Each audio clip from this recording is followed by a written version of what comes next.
Hello, friends. Welcome to episode 71 of the Nope Coach podcast. I'm your host, Suzanne Kohlberg, and I've got Suzy Wraines back. And today we are talking about starting your business simply.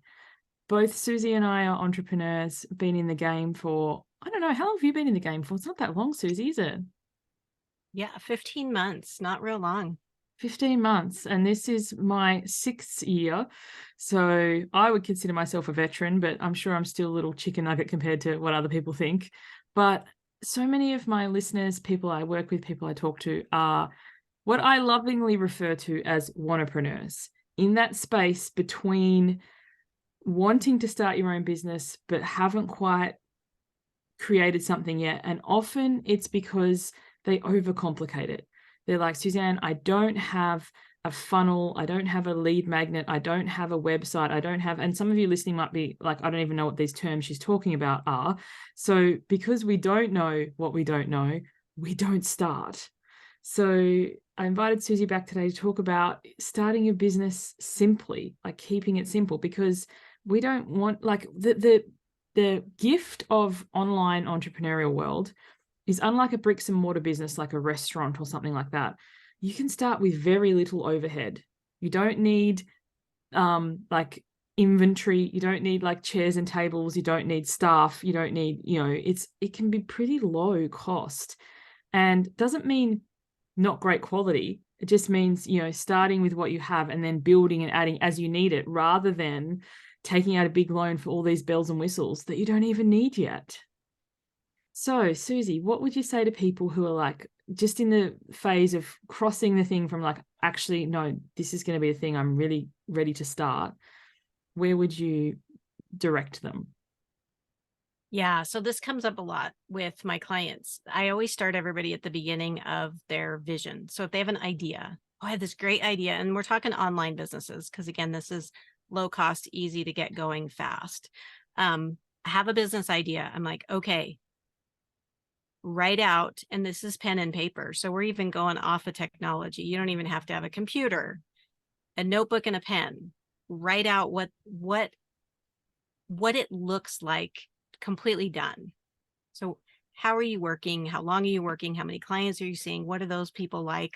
What is your interaction daily like? What is the feeling around what you're doing? Because as you write this, you're either going to love the idea and want to move forward, or you're going to go, ooh, I don't want to do this. I need to do something else. And you just did pen and paper. It's, And I'm just I going don't to know. pause you there. I'm going to interrupt to say, Yeah. how much more exciting is it, honestly, to know at that stage, pen and paper, before you've invested time, energy, money, to go, actually, this is a great idea in my head, but so is like a fantasy novel. It's a no from me. So I think sometimes people don't realize that until they've already invested so much more. So to know at the very front end, actually, this sounds great, but no, is pretty Yeah. good.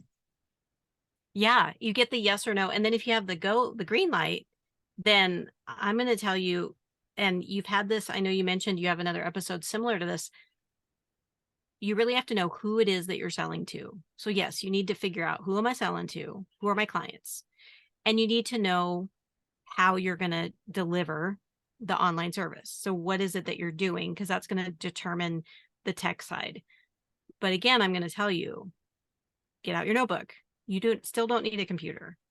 You are going to write out, who do you want to work with? Who do you want to see every day to do this service idea that you have? Who do you want to be talking to? Who do you want to be networking with? And you're going to write that out, and you're going to flip the page. And again, now you're going to write out when somebody pays you. We still have not touched the computer. When someone wants to pay you, how are you accepting the payment? And you write it out. Now, once they pay you, how are you going to deliver the service? And you're going to write that up, literally making your business plan in a notebook. Because what you can do with that, you can then say, okay, when someone pays me, they're going to pay me with a credit card. I need a way to process it. Now I need to look at technology that processes payments. And then you can decide, which one do you want to use? And now that you know how much people are paying you and how much you're going to make, then you know how much you can spend. So simplifying it down to the actual actions that are happening on a piece of paper. And for those of you that are like, I don't write anything out, You can open a Google Doc. I'm going to say Google is your friend, because honestly, for $7, you can run your entire business on Google. As long as you have a domain. So you have to spend a little bit more for that. But literally, if you have a domain, you can sign up with Google. I pay $7 to have an email address, and I can do a website. I can do forms. I can do it's all on there. It's just a matter of knowing how to use it. But again, you have resources, so you can make it simple and inexpensive, and you can be up and running. But I my love that. point is, write it out first. And then if you do write it out, like taking the time to write it out, or as you said, type it up, whichever, then you can look back and you can see iteration and you can see growth. Because I think oftentimes too, when we don't have any data or things to look back on, at every stage of business, there is going to be problems, issues. I'm not going to sugarcoat it. I'm not saying they have to take you out of the game or whatever, but there's going to be things coming up. If you have a written record, if you have some sort of data, you can be like, well, look how far I've come. Like, these problems that I'm having now are very different than the problems I had in the beginning. Like, which, as you said, how will people pay me? How will I collect payments? How do I get this up and running? Once you're established, then there's other problems that come along. But you when you have that data trail, you can like, look, I solved all of this. Like, in the beginning, I didn't even know how to accept a payment, and now it's this other thing. So it gives you like longevity. I'm thinking, so my son is currently in grade 2. I've kept all of his school books and schoolwork. He's struggled a lot with learning. I've spoken about that before. And whenever he's like, oh, my handwriting's messy, or nobody can understand what I'm writing or whatever, we then grab out his stuff from kindergarten, and then we look at that compared to the stuff he has now. Look, tracking back, how far have you come? Not tracking forward to how far you still have to go. Because I think that's a lot of things in business too.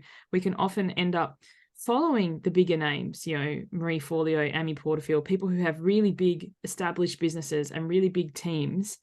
And then we like, compare and despair where we are. But really the only people I don't believe in comparing at all, but is against ourselves and how far we've come. Because when you have this system, you can like, oh, wow, I remember when this was an issue, and now I don't even think about that. Yeah. And I love that you said that, because again, I was talking to somebody and she said that she was journaling, and she went back and she was looking through her journal, and she realized there was a common theme, even though things changed throughout the 5 years. Her common theme was the same. So in business, you're an entrepreneur, you've been for a long time. Change is the name of the game. Stuff shifts and changes all the time. You have this new podcast. Like, when I saw that you did this, I was like, yay, it's new, it's exciting, but it's change. And so when you have the documentation, you can see where things are working that you enjoy doing, keep doing those. And the things that really aren't so fun, or that you're not doing well, you can just drop them, and you can always be shifting. And nothing's ever wasted in the entrepreneurial world. Like, if you do a podcast for a season and then for whatever reason you're like, actually, this doesn't float my boat or light me up anymore, that is still available. People will still find you through that.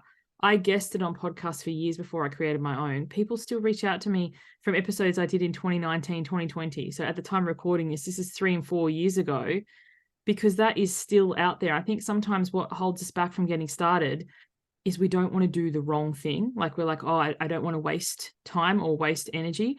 But not making a decision is a decision. You're wasting time by not doing anything. Whereas if you start, like, you're like, I'm going to do a blog for a bit. Oh, actually, no, I don't like blogs. If you leave it up, people can still find you through that.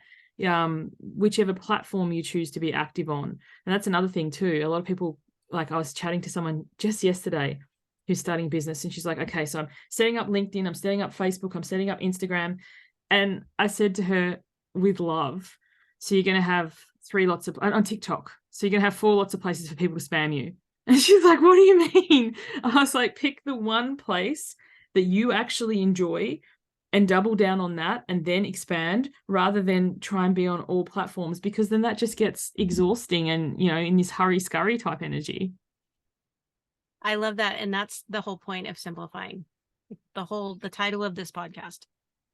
If you do it so I'm going to say, as an entrepreneur, if you can't sit and write on a notebook and really commit to writing these things down, Are you really going to start a business? Ooh, she's given us a zinger. I love it. Really? Like if you can't like, or type it on a Google Doc, like if you can't do that step, how are you going to keep up with everything that goes with it? That is such a good point. So you have a workbook. Talk to us about that.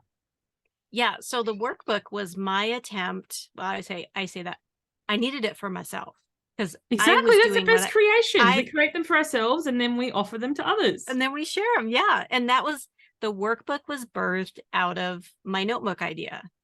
I'm like, I need something structured. Ask me these questions.